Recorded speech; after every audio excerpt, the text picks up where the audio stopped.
이제 오늘 우리가 있는 요한계시록 15장에서는 마지막 7 재앙 가운데서 7 대접의 재앙이 시작되는 그런 과정들을 오늘 보여주고 있습니다.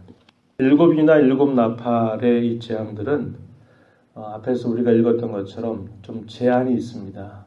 7 대접의 재앙이 쏟아질 때는 그 어느 누구도 피할 수 없는 그야말로 최후의 심판의 모습이 엄밀하게 행사될 것을 보여주고 있어요.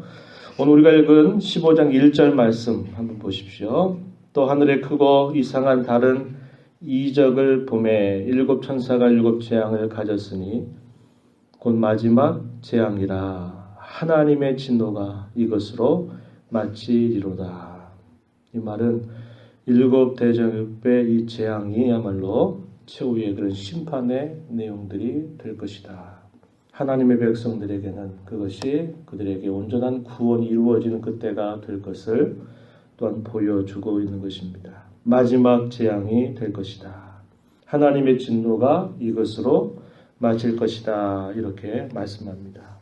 이 마지막 재앙이 시행될 때에는 더 이상의 회개의 기회가 없는 것입니다.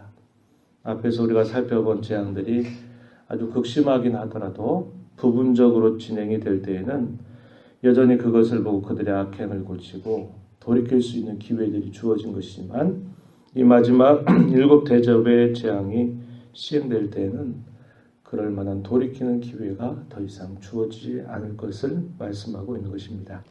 2절로부터 4절 말씀에 보면 삽입되고 있는 내용들이 등장하는데 천상교회에 속해 있는 그들의 모습이 어떠한가 하는 것들을 보여주고 있는데 거기에서 무엇을 하는가?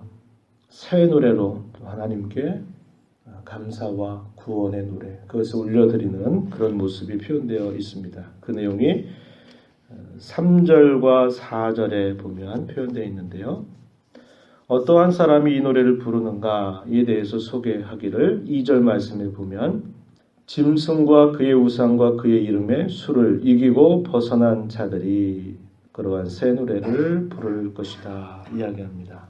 짐승, 요한계시록 12장 13장에 계속 등장했던 용, 사탄 혹은 마귀인 용과 그의 동맹자들이었던 바다에서 나오는 짐승, 땅에 나오는 짐승 해서 이 동맹자들 그들에게서 이기고 벗어난 자들이다 이렇게 말합니다.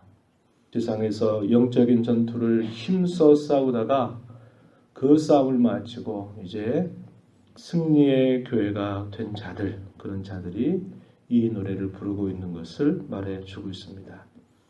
무엇 때문에 이 노래를 부를까요? 어린 양으로 인해서 완전한 승리를 거두게 된 것을 기뻐하면서 이 노래를 부르고 있습니다. 어디에서 부를까요? 2절에 보니까 내가 보니 불이 섞인 유리 바다 같은 것이 있다. 이렇게 표현하죠. 그리고 계속 뒤에 가서 보면 유리 바다 가 그 곁에 서서 하나님의 검은고를 가지고 하나님의 종 모세의 노래, 어린 양의 노래를 불렀다. 이렇게 표현되어 있습니다. 여러분 그 요한계시록 4장 5장에 보게 되면 하늘의 보좌의 형상이 나타납니다. 그런데 그 보좌의 곁에 유리바다라고 하는 것이 있었습니다. 그 유리바다는 하나님의 의로우시고 또 하나님의 심판이 행사될 것을 보여주는 것입니다. 그 어떤 것도 숨길 수 없이 맑게 깨끗하게 그 속에다 들여다 보이는 그런 바다입니다. 불이 섞인 유리 바다 가에 서서 이 구원의 노래를 하나님께 드리고 있음을 보여줍니다. 그 내용을 한번 보시면 3절입니다. 주 하나님 곧 전능하신 이시여 하시는 일이 크고 놀라우시로다. 만국의 왕이시여 주의 길이 의롭고 참되시도다. 4절에 주여 누가 주의 이름을 두려워하지 아니하며 영화롭게 하지 아니하오리까 오직 주만 거룩하시니이다. 주의 의로우신 일이 나타났음에 만국이 와서 주께 경배하리이다.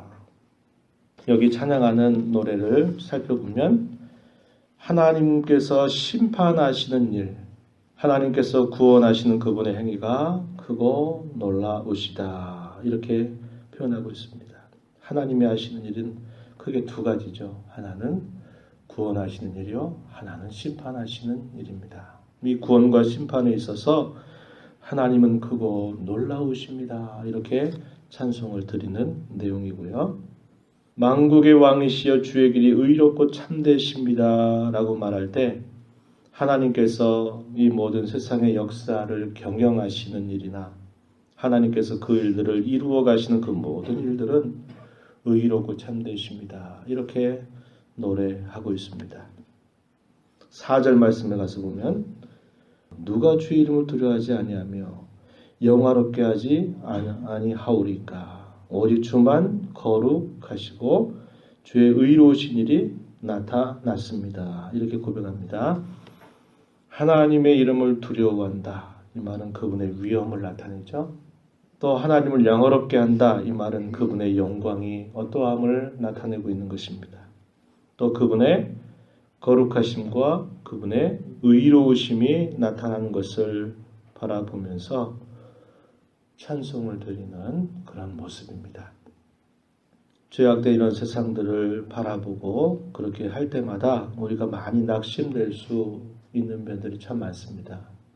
하나님이 살아계시다면 저런 불의한 일들이 있어서는 안 되겠고 불의한 자들이 저렇게 잘 먹고 떡덩거리며 사는 것에 대해서 시험에 들 만한 그런 상황에 접할 때도 많이 있는 것입니다. 그러나 분명하게 이야기하는 것이에요. 하나님은 그들의 행한 모든 그 일에 대한 의롭고 정당한 심판을 하나님 분명히 행하실 것이라는 겁니다. 옛적에 이스라엘 백성들이 애굽에서 나와서 홍해를 건너죠. 홍해를 하나님의 능하신 손 아래서 홍해를 건너오고 그 홍해를 건너고 난 다음에 이들이 무엇을 합니까? 하나님께서 그 백성 가운데 행하신 구원과 그분의 능력으로 인하여서 높이 찬양하는 그런 모습이 나타나고 있는데요. 이 내용이 출애굽기 15장 1절부터 21절까지 그 찬송의 내용이 등장하고 있는 것을 봅니다. 우리가 보고 있는 이 15장에서 나타나고 있는 광경, 불이 섞여 있는 유리 바다 가에 서서 하나님께서 이렇게 심판과 구원을 행하시는 일로 인해서 크고 놀라우시고 또 의롭고 참되시고 위엄과 영광과 또 거룩함, 의로움이 나타나시는 일로 인하여서 하나님께 찬양하는 그 모습이 마치 옛적 애굽에서 나와서 구원의 노래로 하나님께 찬송과 영광을 올려드렸던 그런 이스라엘 백성들의 모습을 우리에게 떠올려 주는 그런 광경이 된다는 것입니다.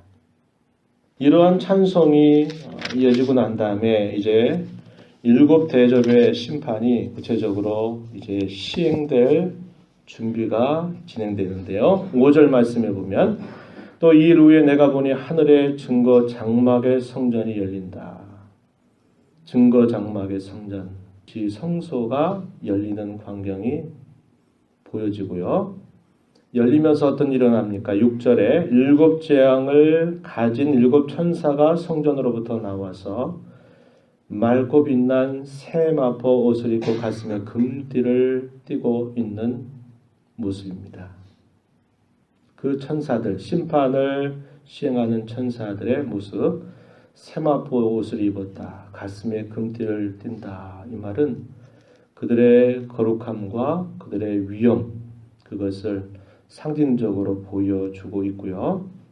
보좌의 곁에 있는 네 생물 중에 하나가 7절에 영원토록 살아계신 하나님의 진노를 가득히 담은 금대접 7을 그 7 천사들에게 건네주는데 하나님의 진노를 가득히 담은 금대접이다. 이 말은 계시록 5장 8절 말씀에 보면 성도들이 간절하게 기도하였던 응답으로 땅에 쏟아지는 그런 모습임을 보여주고 있습니다.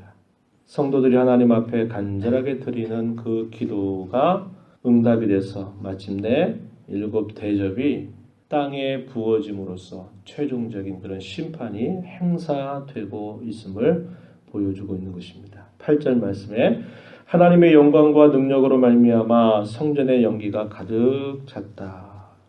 성전의 연기가 가득 찼다. 이 말은 하나님께서 진노하시는 그분의 그 기세가 어떠한가 하는 것들을 분명하게 보여주고요. 일곱 천사의 일곱 재앙이 마치기까지는 성전에 능히 들어갈 자가 없더라. 이 말은 더 이상 돌이킬 만한 기회가 없다는 겁니다. 중재하거나 성전에 들어가서 자신들의 죄를 회개할 그런 기회가 없는 그런 상황을 묘사해주고 있는 것이죠. 그래서 이런 마지막 일곱 이 대접의 재앙이 이렇게 쏟아지게 될 그런 모습들이 15장에서 준비되고 있음을 우리에게 잘 보여주고 있습니다. 계속 말씀을 드리지만 일곱인이 시행이 된다거나 또 일곱 나팔의 재앙이나 일곱 대접의 재앙은 그리스도께서 승천하시고 난 이후로부터 지상에 있는 교회가 당하는 그런 모든 시련과 박해 속에서 하나님께서 행사하시는 그 심판의 내용들이 계속 반복되는 것이고 주께서 다시 오실 때에 이러한 모습들이 극심하게 나타날 수 있다라는 것을 우리가 생각하면서 이 말씀을 읽어야 됩니다. 그래서 이 말씀을 읽는 동안에 이것은 앞으로 먼 훗날에 주님이 재림하실 때 그때 비로소 일어날 일이구나 이렇게만 생각해서는 안 되는 일이다. 매일매일을 살아가는 우리의 삶, 또 세계 속에서 하나님이 경영하시면서 이러한 일을 끊임없이 행사하고 계신다는 것을 우리는 생각하고 영적인 싸움을 끊임없이 하나님 앞에 싸워가는 그런 자세를 가져야 됩니다. 저와 여러분은 이 땅에 영적인 전투를 잘 싸우고 또 이 땅에서 그리스도의 신부로 잘 단장되는 그런 삶을 힘써 가야 되겠고 그래서 마침내 바로 불이 섞인 유리바다 곁에서 혹은 하늘의 시온산에 어린 양과 함께 서서 구원과 감사와 찬양과 영광의 노래를 올려드릴 그런 거룩한 날을 바라보면서 오늘을 살아가야 된다. 다시 한번 이 말씀을 우리 가운데 새기면서 이 땅에 사는 동안 그리스도의 군사임을 기억하고 영적인 싸움에 우리의 힘을 다하는 그런 삶이 되기를 바랍니다. 우리가 이 땅에서 영적인 싸움을 싸우면서 드리는 그 기도는 하나님께서 분명코 응답하시는 그런 내용들로 약속되고 있음을 기억하고 기도하면서 영적인 싸움 잘 싸워가는 우리 모두가 되기를 진심으로 바랍니다. 하나님 아버지 감사합니다. 지난 밤에도 주의 은혜로 말미암아 잘 쉬게 하시고 이 새벽을 깨워 주 앞에 나와서 함께 찬송하며 우리에게 주시는 말씀을 통하여 다시 한번 저희들을 인도해 주심을 감사합니다.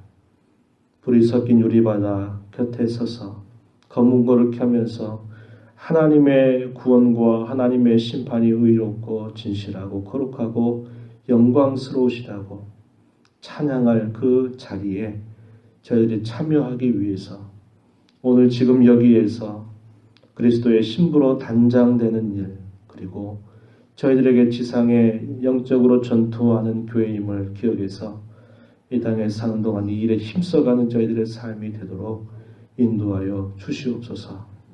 늘 주 앞에 드리는 기도가 헛되지 아니함을 기억하고 기도하면서 또 이 싸움을 승리로 이끌어가는 저희 모두가 되도록 인도하여 주시옵소서. 주의 보호자 앞에 나와서 간구하오니 저희들을 긍휼히 여겨 주시옵시고 기도 가운데 저희들을 만나 주시기를 간절히 빌며 저희의 간구에 귀를 기울여 주시옵소서. 예수님 귀하신 이름으로 기도하옵나이다. 아멘.